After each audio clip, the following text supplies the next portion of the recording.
Good morning, I'm Neva Manu, and this is your morning news fix for Wednesday, 14th of August. In this update, a potentially fatal dosage of meth may have been given out in Auckland City Mission food parcels for several weeks.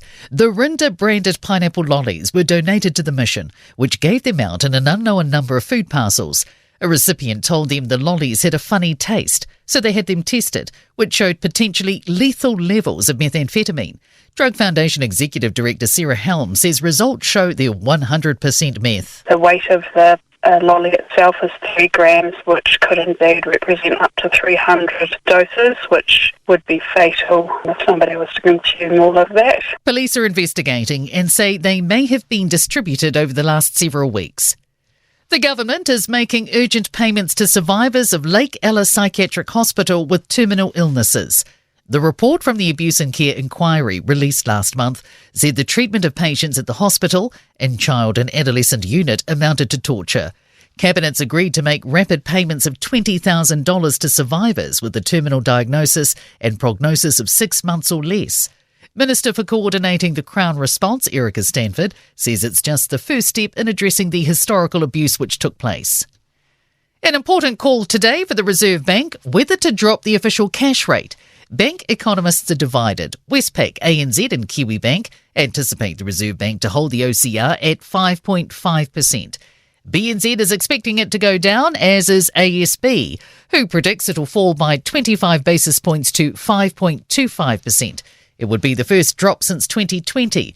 Herald business editor-at-large Liam Dan says the RBNZ will deliver a full policy statement today, so if they hold rates, we'll get some indication for future cuts. That should provide pretty clear pathway for those looking for rate cuts, whether we're headed for October or November.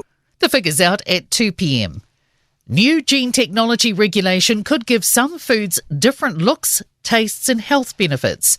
The government's planning legislation to reverse the ban on using the tech outside laboratories to allow development of commercial products.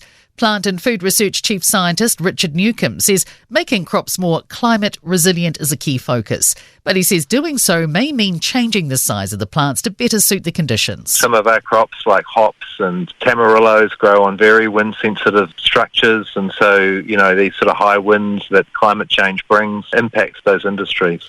Students at Wellington Girls College are learning from home for a second day due to a major building being quake-prone.